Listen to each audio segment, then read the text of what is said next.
Hello everyone, welcome back to our channel. दोस्तों, आज हम पढ़ते हैं अनुसूची और प्रश्नावली में अंतर के बारे में।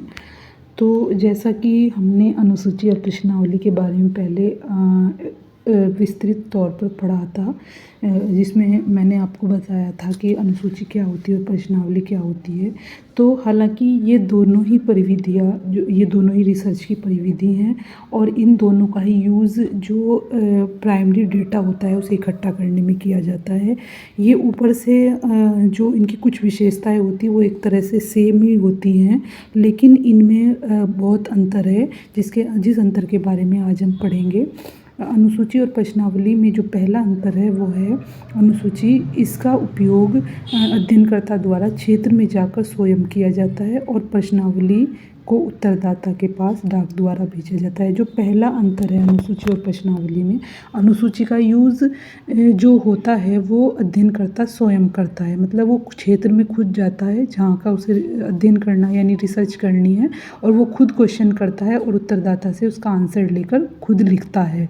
और प्रश्नावली जो होती है उसे डाक के जरिए भेजा जाता है उन लोगों के पास जिनसे हमें इन्फॉर्मेशन लेनी है अपने रिसर्च से रिलेटेड। सेकंड नंबर पे आता है कि अनुसूची का प्रयोग एक छोटे भौगोलिक क्षेत्र में सीमित अध्ययन के लिए किया जाता है, और जो प्रश्नावली होती है उसका यूज़ किया जाता है एक बड़े क्षेत्र में, जो उत्तरदाता हैं उनसे सूचनाएं लेने के लिए किया जाता है।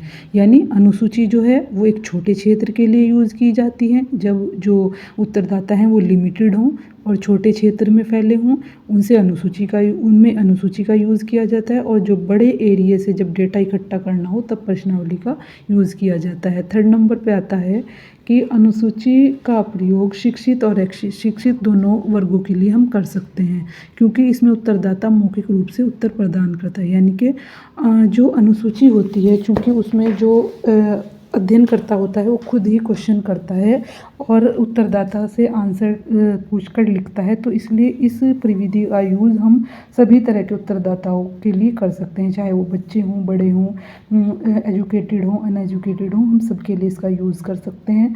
और प्रश्नावली जो होती है उसका यूज़ सिर्फ जो एजुकेटेड होते हैं उत्तरदाता उनके लिए ही किया जा सकता है, क्योंकि किसी भी क्वेश्चन का आंसर देने के लिए सबसे पहले हमें उसे समझना ज़रूरी है तो इसलिए एजुकेटेड जो लोग होते हैं वही प्रश्नावली में लिखे हुए क्वेश्चन को समझ सकते हैं और उनका आंसर सिस्टमेटिक तौर पर दे सकते हैं। फोर्थ नंबर पे आता है कि अनुसूची में चूँकि साक्षात्कार विधि का प्रयोग होता है जिससे गहन सूचनाएं प्राप्त होने की संभावना रहती है, और प्रश्नावली में उत्तरदाता को प्रश्नों से बाहर जाने की स्वतंत्रता नहीं होती। तो अनुसूची में जो फोर्थ वाला जो प्रकार है वो ये है कि अनुसूची में चूँकि आमने सामने क्वेश्चन किए जाते हैं तो इसे हम एक साक्षात्कार की विधि भी कह सकते हैं। यानी जैसे इंटरव्यू में कोई इंटरव्यूअर जो होता है वो अपने जिसे वो इंटरव्यू ले रहा है उससे क्वेश्चन करता है, तो ये एक आमने सामने की विधि है। तो इसमें जो सूचनाएं मिलती हैं अनुसूची में बहुत ज़्यादा डीप होती हैं, क्योंकि वहाँ जो अनुसंधानकर्ता होता है वो अपने उत्तरदाता को ऑब्जर्व भी कर रहा होता है, तो उससे जो है वो एक तरह से जो रियल जो सूचनाएं होती हैं वो उसे वहाँ मिल जाती है अनुसूची के ज़रिए।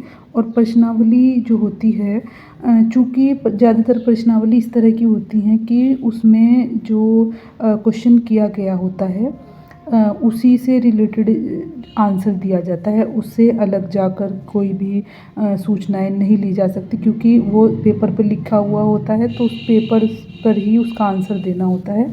तो अनुसूची में जितनी ज़्यादा जो सूचनाएं एक रिसर्च करने वाले को मिल जाती हैं उतनी प्रश्नावली में मिल नहीं पाती, क्योंकि वहाँ एक लिमिटेड क्वेश्चन होता है और उसका आंसर भी लिमिटेड ही दिया जाता है। फिफ्थ नंबर पे आता है अनुसूची एक महंगी परिविधि है, इसके उपयोग में बहुत अधिक धन और समय की आवश्यकता होती है। चूँकि जब अनुसूची का यूज़ किया जाता है तो अध्ययनकर्ता को उस फील्ड में खुद जाना होता है जहाँ उसे अनुसूची का यूज़ करना होता है, तो इसके लिए उसके पैसे, उसका टाइम बहुत ज़्यादा यूज़ होता है। तो इसे एक तरह से महंगी जो है अनुसूची महंगी परिविधि के तौर पर हम देख सकते हैं। और प्रश्नावली जो होती है वो वो अनुसूची के मुकाबले जो है उसमें टाइम और पैसा कम लगता है, क्योंकि इसे हम डाक के ज़रिए लोगों के पास भेजते हैं और वो वापस और उनसे रिक्वेस्ट करते हैं कि वो भरने के बाद इसे वापस जो अध्ययन करता है उसके पास भेज दे, जो कि एड्रेस उस पर पड़ा हुआ है। तो ये उसके मुकाबले, अनुसूची के मुकाबले कम खर्चीली है। तो हालांकि अनुसूची और प्रश्नावली में जो बहुत और भी प्रकार हैं, लेकिन जो जो मेन प्रकार हैं वो यही हैं।